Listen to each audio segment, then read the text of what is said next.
26 साल की अनिल बसक की कहानी इसीलिए खास है क्योंकि उनकी सफलता से एक नहीं बल्कि कई कहानियां जुड़ी हैं।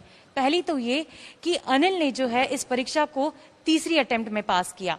दूसरी बात यह कि साल 2016 से जब वो तैयारी कर रहे थे तो साल 2018 तक ही उन्होंने कोचिंग ज्वाइन की। इसके बाद उन्होंने फोकस किया कि वो खुद ही पढ़ाई करके इस परीक्षा को देंगे, क्योंकि ना ही उनके पास उस वक्त इतने पैसे थे और वो चाहते थे कि वो खुद अपने बलबूते पर इस परीक्षा को पास करें। और तीसरी और सबसे महत्वपूर्ण बात कि अनिल बहुत ही बेसिक फैमिली से आते हैं। उनके पिता एक समय पर गांव गांव जाकर कपड़े भी बेचा करते थे। तो आज अनिल के माता पिता, उनका गांव और उनका पूरा देश, हमारा पूरा देश आज अनिल पर गर्व करता है। अनिल से बातचीत करते हैं और जानते हैं कि उन्होंने ये सफर कैसे तय किया। अनिल, हमें बताइए सबसे पहले तो कि आपने तैयारी किस तरह से की और क्या कुछ आपने कितने एफर्ट्स लगाए इस परीक्षा में पास होने के लिए। जी मैम, मैं किशनगंज बिहार का रहने वाला हूँ और जो मेरी स्कूलिंग है वो किशनगंज बिहार से रही है। और इस एग्ज़ाम से पहले मैंने आईआईटी जेईई का एग्ज़ाम निकाला था, तो मुझे आईआईटी दिल्ली में था जो थर्ड ईयर है आईआईटी दिल्ली में। उस समय से मेरे दिमाग में आया कि सिविल सर्विसेज का प्रिपरेशन करना चाहिए और तब से मैंने स्टार्ट किया था प्रिपरेशन। इसके पीछे कई सारे कारण थे और एक जो था, मैं नेशनल सर्विस स्कीम में भी था तो वहाँ से भी थोड़ा सा था इंक्लिनेशन। दूसरा, सिविल सर्वेंट्स जो हमारे आईआईटी दिल्ली के सीनियर्स थे उन्होंने भी प्रोत्साहित किया। और जो फाउंडेशंस थे वो बचपन में पापा से भी लग गया था, क्योंकि वो न्यूज़ चैनल्स देखते थे तो उससे भी मुझे न्यूज़ चैनल्स और करंट अफेयर्स में इंटरेस्ट था। और मेरे प्राइमरी स्कूल के जो टीचर्स थे उन्होंने भी जनरल नॉलेज की आदत डलवाई थी। तो जो ये बाद में जाके मुझे समझ में आया कि मुझे सिविल सर्विसेज में जाना चाहिए। और जो मैं 2016 से प्रिपरेशन स्टार्ट की थी, अगस्त 2016 से, और आज जो है 5 साल हो गए और लकीली कि मैं अब प्रिपरेशन से आउट हुआ और सर्विस ज्वाइन कर रहा हूँ। और पहले प्रयास जो था मेरा 2018 में, भले ही मैंने बहुत मेहनत करके दिया था लेकिन प्रीलिम्स क्लियर नहीं हो पाया था। इसके कई कारण थे। एक तो पुअर स्ट्रेटेजी थी, दूसरा ये भी था कि मैं ओएमआर शीट को पूरी तरह से फिल नहीं कर पाया था। ये भी पुअर स्ट्रेटेजी थी कि हमें ओएमआर शीट की भी प्रैक्टिस करनी चाहिए। सेकेंड अटैम्प्ट में मैंने तीनों स्टेज क्लियर किया 2019 में, प्रीलिम्स, मेंस और पर्सनैलिटी टेस्ट। उसके बेसिस पे मुझे 616 रैंक आई और इसके बेसिस पे मुझे Indian revenue service income tax मिला, IRS IT। और मैंने सर्विस ज्वाइन करके लीव ले लिया था टिल दिसंबर 2021। फिर मैं 2020 का अटैम्प्ट पे भी अपेयर हुआ, प्रीलिम्स, मेंस और पर्सनैलिटी टेस्ट या इंटरव्यू, ये तीनों स्टेज क्लियर हुए और इस बार मुझे 45वां और 45 रैंक हासिल हुआ। और मुझे उम्मीद है कि IAS तो मिल जाएगा। अब कैडर जो है वो थोड़ा डिसाइडिंग होगा।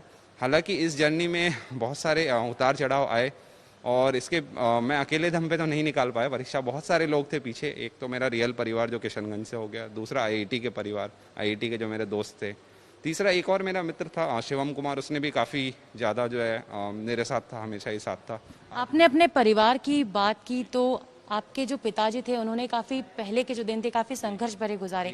तो क्या कहीं ना कहीं उस वक्त आपके मन में था कि अब फैमिली के लिए कुछ करना है, पिताजी ने एक संघर्ष का दौर देखा है तो उनके लिए कुछ करना है। जी जी, एक्चुअली मैं सही बताऊं तो अपने से ज़्यादा उनके लिए ही मैं सिविल सर्विसेज में आ रहा था। मैं कॉर्पोरेट जॉब ज्वाइन तो कर लेता लेकिन मुझे लगा शायद इससे जो है उनके कंडीशंस में शायद कुछ इम्प्रूवमेंट नहीं आएगा, सोशल स्टेटस या फिर जो हम लोग कहते हैं कि जो मम्मी पापा अगर हमारे साथ रह सके, ये वाला जो चीज़ है वो मिसिंग होता कॉर्पोरेट में। और मैं सिर्फ जो है मनी ही जो है वही मिल पाता, जो रिकग्निशन है या जो सेटिस्फैक्शन है वो नहीं मिल पाता। तो इसके लिए जो है मुझे लगा सिविल सर्विसेज एक बहुत ही एक्सीलेंट करियर अपॉर्चुनिटी है, इसलिए मैं सिविल सर्विसेज के प्रिपरेशन में आया और परीक्षा क्लियर कर पाया। आगे के आपके फ्यूचर के क्या प्लान्स हैं और आपका एक सक्सेस मंत्र। मैम, फ्यूचर के प्लान्स तो अभी ज़्यादा मैं सोच नहीं पा रहा हूँ। बस यही सोच रहा हूँ कि मैं अपने AIR की जगह अपने कामों से जाना जाऊँ, ज़्यादा से ज़्यादा लोगों के चेहरे पे खुशी ला सकूँ, गवर्नमेंट के जो स्कीम्स पॉलिसीज़ है वो लोगों तक लेके जा सके। और जो सक्सेस मंत्र तो बहुत सारे हैं लेकिन एक कोट जो मुझे बहुत पसंद है वो इंग्लिश में ये है कि tough times don't last long, tough people do. यानी कठिन समय जो है ज़्यादा समय तक नहीं रहता है लेकिन कठिन लोग जो है वो ज़्यादा समय तक टिके रहते हैं। और मैं ये मानता हूँ कि कठिन समय जो है वही कठिन लोगों को पैदा करते हैं। अगर हम देश में देखें, जो शहीद भगत सिंह जी, जो इतने कठिन व्यक्ति जो हमारे देश से निकले, वो इसलिए निकले क्योंकि देश में कठिन परिस्थितियाँ थी।